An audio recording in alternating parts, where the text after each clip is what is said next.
السلام عليكم ورحمة الله وبركاته، ازيكم يا بنات عاملين ايه؟ يا رب تكونوا في أحسن حال. النهاردة هنعمل مع بعض طريقة جديدة وحصرية. القاعدة المستطيلة. احنا بندوخ طبعا على ما بنعملها، ولازم نيجي نعمل أي مشروع، شنطة، بوكسات، أي حاجة لازم ندعمها بإيه؟ ندعمها بالبوري. البوري. جبتلكوا بقى طريقة حلوة وسهلة، ونعمل أي حاجة من غير ما ندعمها وتبقى ماسكة نفسها وكل حاجة تمام. قطعة مستطيلة هنعملها من غير تدعيم البوري، تبقى ماسكة نفسها وواقفة، وهنشوف مع بعض. تمام، يلا نبتدي. أجيب عقدة البداية ونعمل عقدة البداية.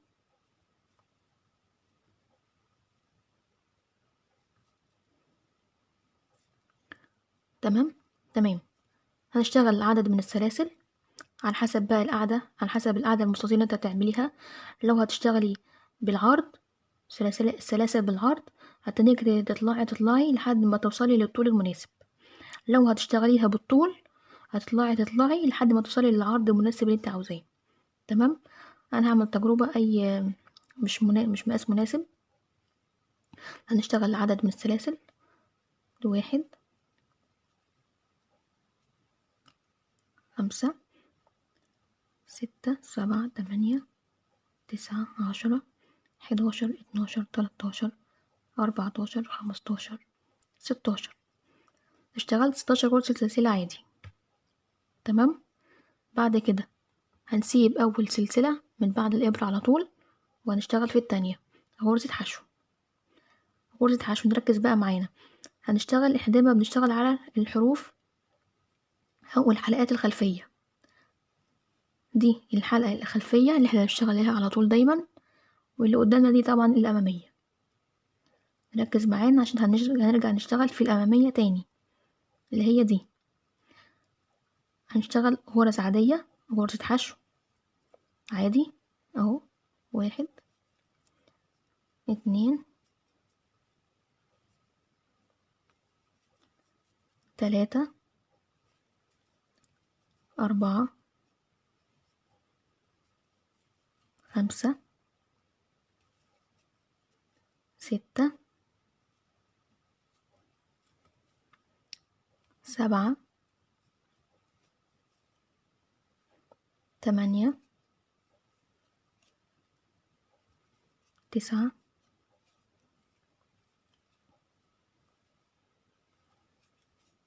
10، 11، 12، 13،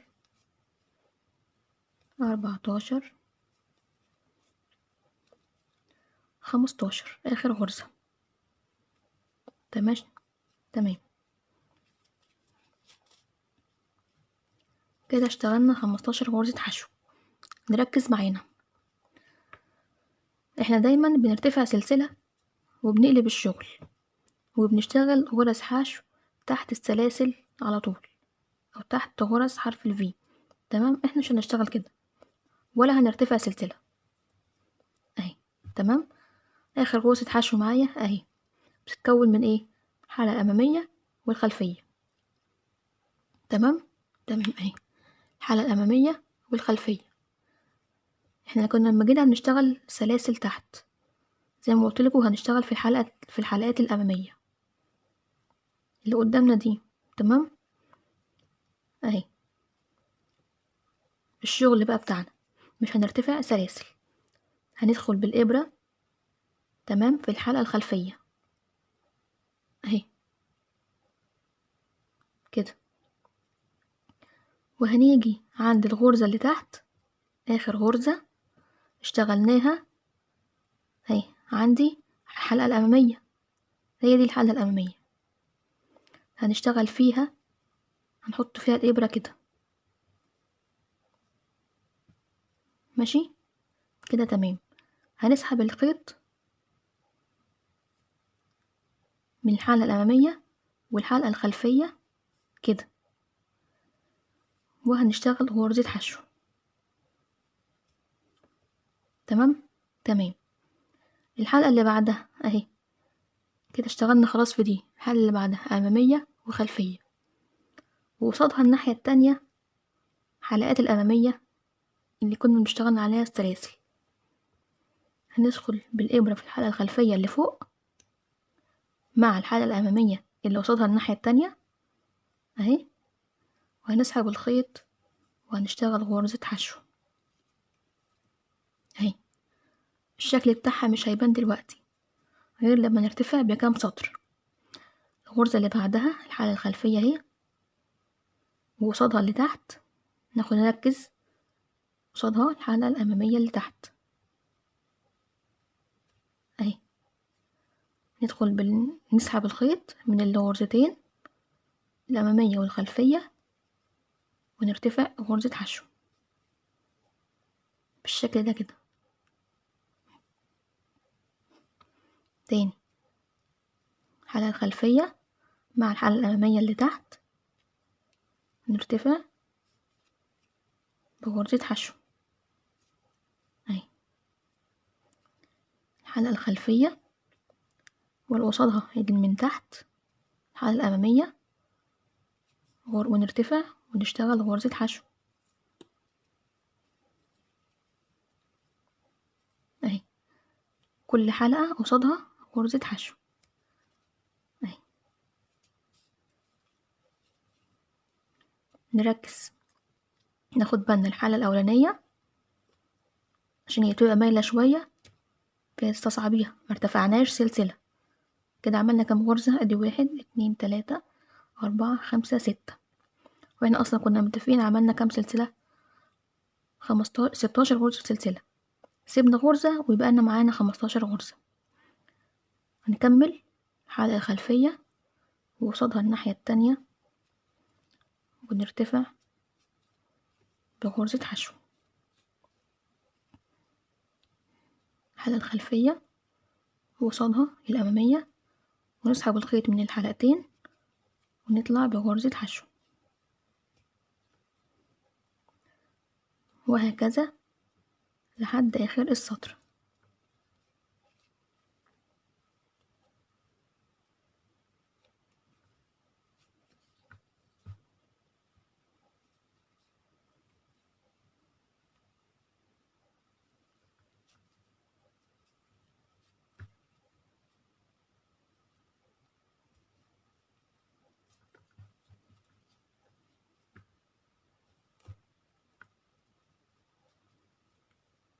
اهي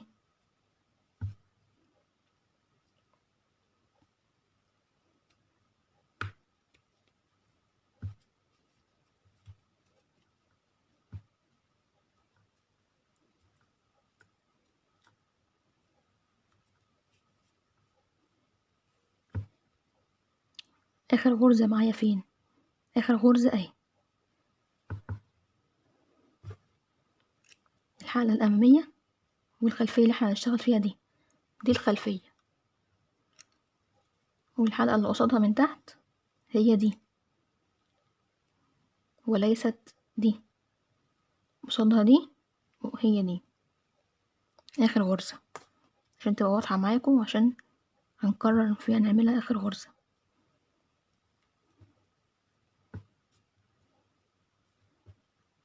اهي. تعالوا بقى نعد الغرز: 1 2 3 4 5 6 7 8 9 10 11 12 13 14 15. تمام كده تمام. أول سطر معنا خلص. قلنا مش هنرتفع سلاسل، لأ، نقلب الشغل كده أكننا هنقلب الشغل. تمام. لما قلبنا الشغل كنا بنشتغل في الحلقة الخلفية وبنسيب الحلقة الأمامية اهي. ظهرت معايا ايه على الحلقات الأمامية لما لفينا الشغل اهي، ظهر معانا الحلقات الأمامية أو الكيرفات دي بقى ايه سهلة جدا. أول غرزة اهي معانا هندخل في الحلقة الخلفية مع الغرزة اللي قصادها الناحية التانية من تحت اهي اهي. دي أول غرزة. هنسحب ونرتفع غرزة حشو. الغرزة التانية اهي، الحلقة الخلفية مع الضلع اللي قصادها الناحية التانية اهي، دي قصاد دي، ونرتفع بغرزة حشو. اللي بعدها الحلقة الخلفية مع الضلع الأمامي اللي قصادها الناحية التانية، ونرتفع ونعمل غرزة حشو اهي. شوفوا بقى لما بتتكون اهي، كونت معايا الحلقة الأمامية دي اللي احنا هنشتغل فيها السطر اللي جاي. تمام. الغرزة اللي بعدها اهي، واللي قصادها الناحية التانية اهي، بس نسحب الخيط ونرتفع غرزة حشو، وهكذا لحد آخر السطر. تمسكي كده اهي اهي، تسحبي الخيط من الاتنين وتعملي غرزة حشو. الحلقة الخلفية والحلقة الأمامية اللي قصادها، تسحبي ترتفعي غرزة حشو اهي. انا قلتلك مش هتبان غير لما نرتفع بكذا غرزة بكذا سطر اهي.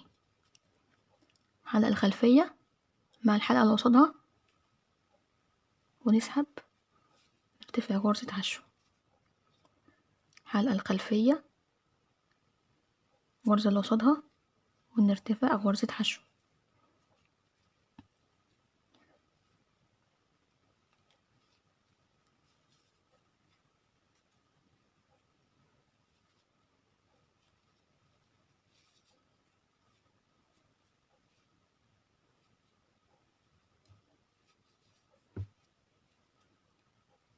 تمام.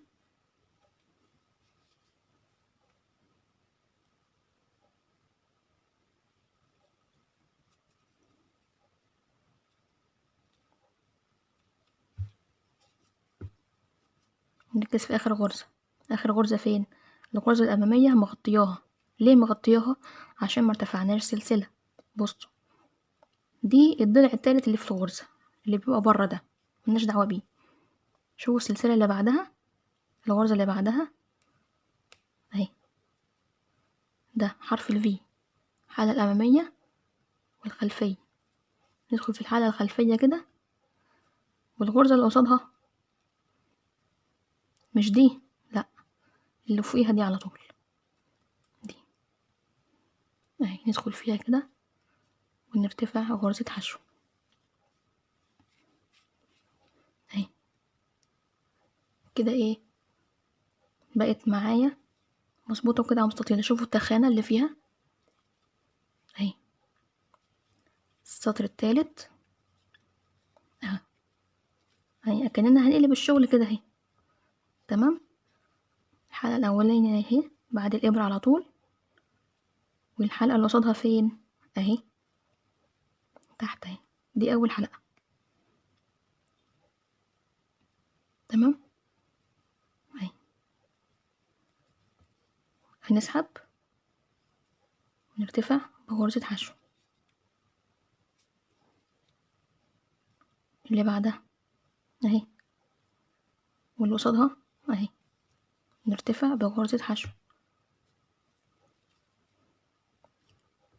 الخلفية مع الأمامية اللي قصادها، ونرتفع غرزة حشو.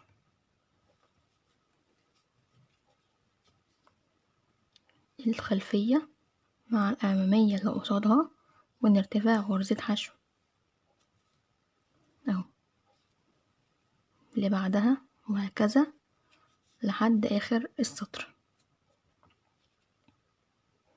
تعمليها بخيط الكليم ماشي، خيط السلسلة ماشي، خيط القيطان ماشي، خيط الخيش ماشي برضو، بس يكون على فتلتين أو 3. والمكرمية الفرنساوي ممكن تشتغليه على فتلتين، وأي خيط عندك تعمليها اهي. شوفوا قصادها الناحية التانية ازاي اهي. خلفية مع اللي قصادها الخلفية مع اللي قصادها على طول، بس اللي بتدوخ شوية هي آخر غرزة، عشان بتبقى الغرزة اللي احنا بنشتغل فيها الأمامية دي بتبقى متدارية عليها. بصوا اهي، شوفوا تحتها ايه اهو. دي بقى تبقى معاكي سهلة تعملي بيها شنط، بورتوفيهات، قطع مستطيلة عادي، بوكسات، اي حاجة. على الخلفية تبقى متدارية تحت شوية اهي، والأمامية اللي قصادها اهي غرزة حشو. تمام، انا هستمر بالشكل ده لحد ما ارتفع كذا سطر عشان اوريكم القطعة المستطيلة بتبقى عاملة ازاي. هو كده يا جماعة انا وصلت لغاية ارتفعت مسافة القطعة المستطيلة بتاعتنا. شوفوا شكلها ماسكة نفسها جدا، شوفوا اهي بالشكل ده كده. فاضل حاجة واحدة بقى وسهلة جدا، بعد ما تخلصي على العرض بتاعك او المقاس اللي انت عاوزاه تمام كده تمام. شوفوا بقى معايا تكون معايا او اخر سطر انا عملته غرز الحشو، او اخر سطر في غرز الحشو. هنعمل ايه عشان ننهي الشغل؟ احنا كنا بنشتغل في الحلقة الخلفية مع الضلع الامامي وبنشتغل الغرزة. هنخش تحت الحلقتين، تحت الحلقتين دول تحت حرف الفي، وهنخش كمان في الغرزة اللي قصادها عادي زي ما احنا كنا شغالين اهي. دخلنا تحت الحلقتين ودخلنا في الضلع اللي احنا نخش فيه الامامي.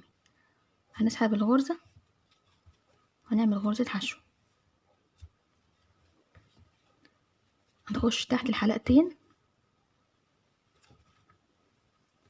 هنخش تحت الحلقتين اللي هو حرف الفي اهو، والحلقة اللي قصادها، ونسحب ونعمل غرزة حشو. نخش تحت الحلقتين ونسحب ونعمل غرزة حشو. الكلام ده هتعمليه امتى؟ لما تخلصي القاعدة بتاعتك حسب المقاس انت بتعمليه. تمام اهي، شوفوا لمت معايا ازاي اهي، تحت الحلقتين بالغرزة اللي قصادها اهي.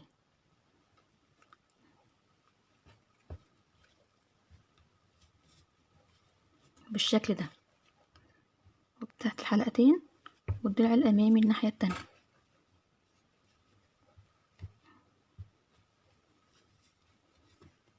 اهي. اخر غرزة زي ما قلنا بتبقى مايلة شوية، بتبقى مدارية، الحلقة الأمامية بتبقى مدارية عليها. شوفوا هي فين، شوفوا جوه اهي، جوه دي. نخش كده بالإبرة الحلقة دي